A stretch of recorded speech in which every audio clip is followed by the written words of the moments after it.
I'm so grateful, I am so blessed.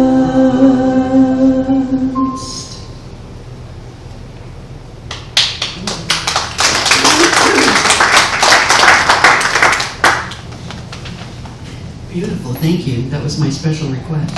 It was gorgeous. So before I start, I would like to say that we are broadcasting live, and I would like to say hello to my Uncle Bill who's watching. So you too can do this if you have to miss a Sunday. Keep that in mind.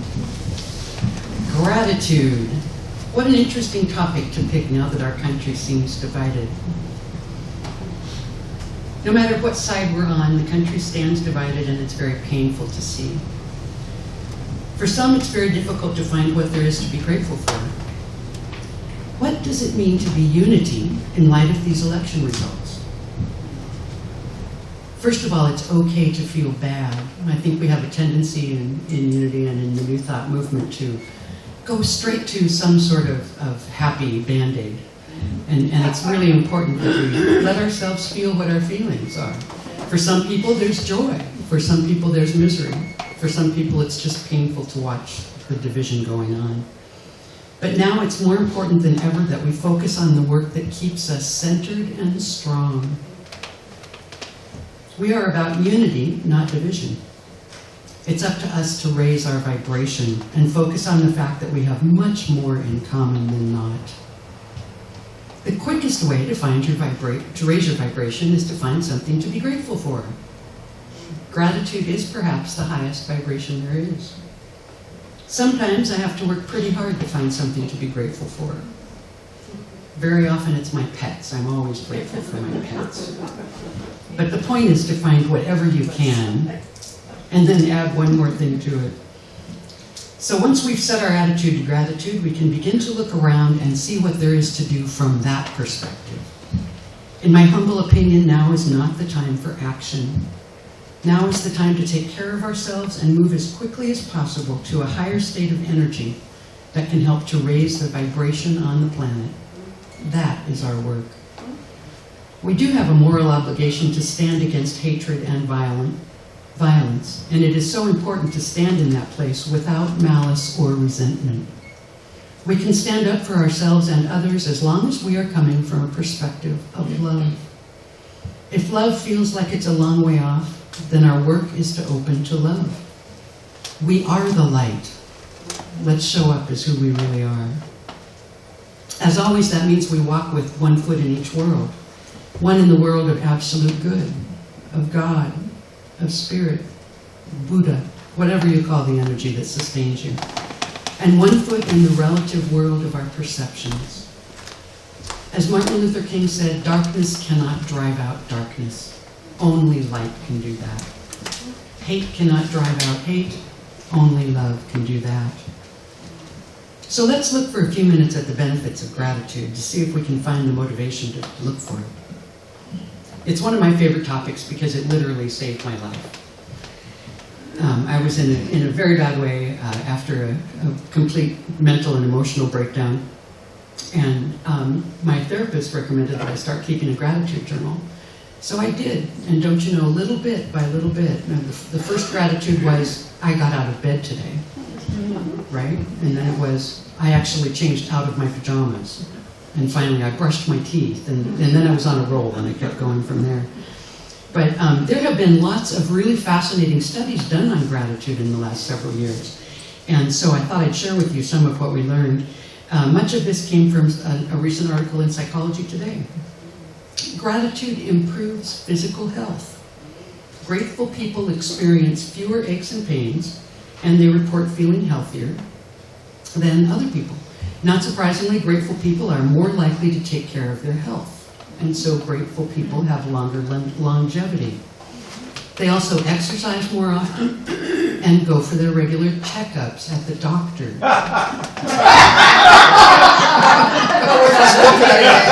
No, not that that's for any of you.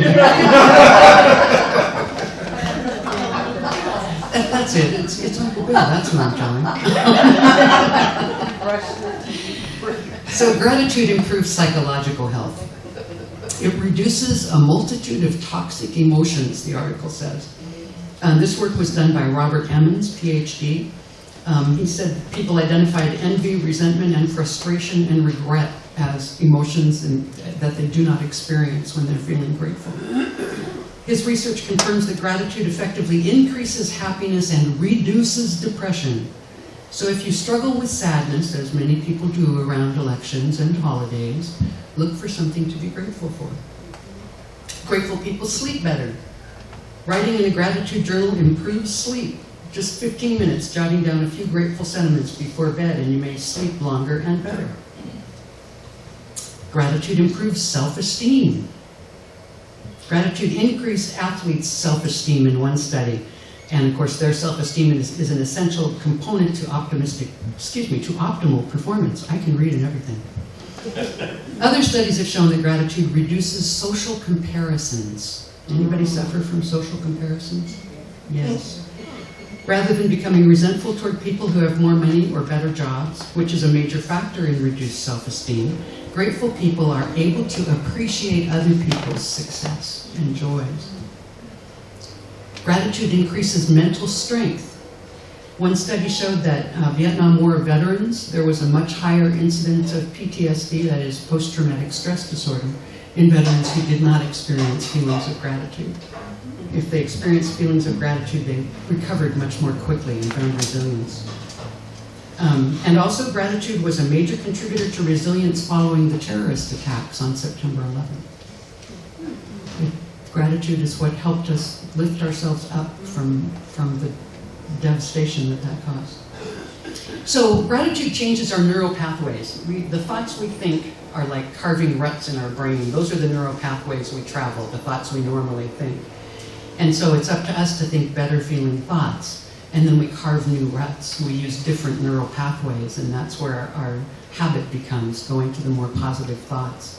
So consider that whenever you're stuck in negativity and worrying about things, choose one better feeling thought. Maybe it's, my cat is soft. I like that. One better feeling thought, purple is pretty. Whatever it is. So we all have the ability to cultivate an attitude of gratitude. Just take a few moments to focus on what it is you have. One study said that grateful people report themselves as being less materialistic and less envious. In particular, grateful people report being more willing to part with their possessions, more generous with them, less envious of the material wealth of others, less committed to the idea that material wealth brings happiness. Apparently, material success is not a very important factor in the happiness of highly grateful people. The work of Abraham Hicks speaks to this too. I love this take that she does on it. So you have to be a vibrational match to what it is you're trying to attract, right? And so jealousy keeps our vibration down. When we see somebody who's had some great success or bought a new boat or whatever it is we're envious of, our challenge is to be grateful and joyful for them that they could do that. That way we align our spirituality with that item or that event, whatever it might be. So that's all well and good, but how do we actually increase our sense of gratitude? What do we do? Let's do this. Turn to someone you did not come with and tell them one thing you're grateful for. Share with that with each other. We'll take just 1 minute each. 1 minute each.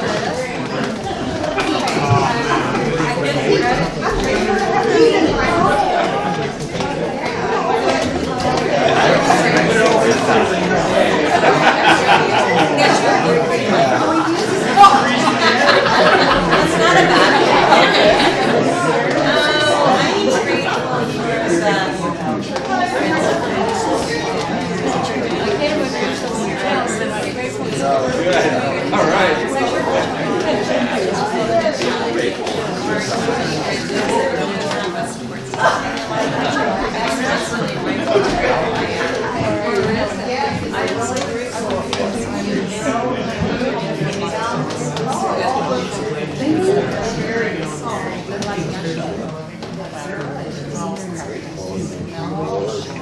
Are we almost done? Let's wrap it up. Can you feel the vibration in the room? Going up. You got to talk about your gratitude. That's one great way to keep it going. We'll give it another minute. Okay, wonderful. So isn't that a great experience? So when you have something to be grateful for, don't hesitate sharing that with someone else. What's the quote about let your light shine? Because your light will help lift others. Don't be afraid to let your light shine and say what you're grateful for. And it's especially powerful to tell other people what you're grateful for in them. That's because you both get that boost. It's wonderful. So some things you can do. Keep a gratitude container of some sort, a jar or a box. Decorate it beautifully and have it somewhere in your house. And put little scraps of paper in it that say what you're grateful for anytime you get a gratitude, anytime you get the urge. And then when you're feeling down, you can open it up and read them. Yes. I have a friend who reads them every New Year's Eve. She opens her box and reads all the things she's grateful for that year. Yeah, and then, well, that's another thing. But what I do is go through my calendar and write down all the things I'm grateful for on New Year's Eve. So, but that's just a little side thing. Keep a gratitude journal. This is fascinating. Write down 3 things you're grateful for, but don't do it every day. The studies show that it was much more effective for people who did it 3 to 4 times a week. Isn't that interesting? Yeah. So, say thank you often to the universe for everything it puts in front of you, even if it seems like it's not very pleasant in a given moment. Because everything that's put in front of us is there as a gift for our growth. And it's all about how we react to it, not anything else. Remember the farmer who said maybe? Do we all know that story? No. Oh, okay. So there's this farmer, and he has a plow, and he has a son, and he has a horse, and this is in the olden days. And one day his horse escapes, and all the neighbors come around and say, "Oh, isn't this awful? Your horse has escaped." And he folds his arms and says, "Well, maybe." Don't you know, not long later, the horse came back with a wild horse. Now the farmer had 2 horses. And the neighbors came around and said, "What great good fortune you have." And the farmer crossed his arms and said, "Maybe." Not long after that, his son, thinking he was smarter than the horse, decided to try and break it, and instead broke his leg. Now the farmer's down a helper on the farm. That's a bad thing. So the neighbors came around and said, "Oh, it's horrible, ain't it awful?" And the farmer said, "Maybe." And a little while later, the army came through town conscripting soldiers for the war, and they passed by his son because he had a broken leg. And the neighbors all came around and said, "What great good fortune." And the farmer said, "Maybe," and went back to his plow. So whatever's in front of us may seem like it's a very bad thing. In fact, it could be the greatest thing that's ever happened. So another thing to do, another thing to do is write and deliver a letter of gratitude to someone who has helped you out in life. If you can, deliver it in person so that you can share in their joy as they read it. That's just a very powerful thing to do. And you can make a commitment to once a month write a letter to somebody who's helped you out or touched you in some way. And letters, you know, are a dying art, so let's revive it. Count your blessings each night before you fall asleep. Count your blessings instead of sheep. And here's one that says, bow, bow. This is a story from Peter Mathiasen. He says, "My first Zen teacher, Soen Roshi, always made a little bow of gratitude to the world around him, and I learned that from him. It's a wonderful habit. Even if I'm leaving some neutral or lifeless place like a motel room, it feels right to thank the room for its hospitality. In Zen practice, one bows to the Buddha principle, the imminence of awakening within oneself." I love that idea. A bow is a wonderful way to appreciate this moment and pay respectful attention to the world around you. Cool. Another thing you can do, if all of that doesn't fit you, you can go to 365grateful.com. 365grateful.com, and they have daily videos of stories that will help you feel grateful and inspired. It's very cool. Oliver Sacks is coming out with a new book called Gratitude, where he's going to explore all these ideas much more deeply and explain the studies and the effects of the studies, and I'm excited about that. I don't know if it's out yet or coming soon, but it's fairly new. Excuse me, and here is a poem from an unknown author. Be thankful. Be thankful that you don't already have everything you desire. If you did, what would there be to look forward to? Be thankful when you don't know something, for it gives you the opportunity to learn. Be thankful for the difficult times. It's during those times that you grow. Be thankful for your limitations. They give you opportunities for improvement. Be thankful for each new challenge, which will build your strength and character. Be thankful for your mistakes. They will teach you valuable lessons. Be thankful when you're tired and weary, because it means you've given your all. It's easy to be thankful for the good things, yet a life of rich fulfillment comes to those who are thankful for the setbacks. Gratitude can turn a negative into a positive. Find a way to be thankful for your troubles, and they can become your blessings. So gratitude is a good thing. And now it's story time. This is from Debbie McComber's book, One Simple Act, which is full of stories that help you discover the power of generosity.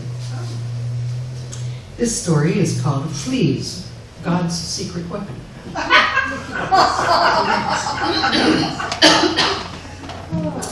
During World War II, Corrie and her sister Betsy had been arrested in Holland for trying to help Jews escape the Holocaust. They ended up in Ravensbrück, one of the most infamous Nazi concentration camps. Their barracks had been built to hold 400 prisoners, but by the time the sisters arrived at the camp, the one-room building held more than 1,400 women. Living conditions were insufferable. The women were housed like stacked cordwood on dirty, flea-infested straw that was strewn on wooden platforms. The fleas feasted night and day until everyone was covered in itchy, raised welts. If it hadn't been for their Bible and the comfort the sisters were able to take from Betsy's readings, Corrie didn't know how they could have survived from day to day. If the guards had ventured into the room, they would have discovered the forbidden Bible. Not only would it have been confiscated, but the consequences would have been brutal. Over and over, the two sisters wondered over the mystery of why the guards never inspected their barracks. One morning, Betsy read the Bible verse in 1 Thessalonians 5:18 that said, "Give thanks in all circumstances." She insisted that they put this into practice, feeling certain that giving thanks was the answer to their suffering. As Corrie tells the story, her sister named a litany of things they needed to thank God for. From the amazing circumstance that enabled the sisters to stay together, to the Bible she held in her hands, to the other women in the camp. But when Betsy began to thank God for the suffocating room and finally for the fleas, Corrie balked. It seemed impossible to Corrie to find anything for which to thank God for in the deprivation of a concentration camp. But Betsy insisted. Betsy, you like that? So Betsy insisted, reminding Corrie that God said, "in all circumstances." Corrie recalled standing in that room with all the other women, thanking God for the fleas, and being certain that for once Betsy was wrong. Yet that prayer proved to be a turning point for the women. Their circumstances hadn't changed, but their attitude did. Betsy and Corrie began to connect with the women in a way that changed those barracks and the women imprisoned there. It wasn't until much later that Corrie discovered the reason the dreaded inspection never happened and their beloved Bible remained undiscovered. It was the very reason she and Betsy were never stopped from having their much-anticipated Bible studies. The fleas. The guards refused to set foot into those barracks because of the out-of-control flea infestation. When Betsy took God at his word and thanked him in all circumstances, she had no idea those fleas were actually a gift from God. It's easy to be grateful for the sunshine, the good things, plenty of food, meeting the budget, and compliant children. But God tells us to express gratitude in all circumstances. Think about it. That means that we are called to offer thanks when the wind blows into our lives at hurricane force. We are asked to thank him when the money runs out long before the end of the month, and when the kids are pushing the boundaries and challenging us at every turn. It doesn't make any logical sense, does it?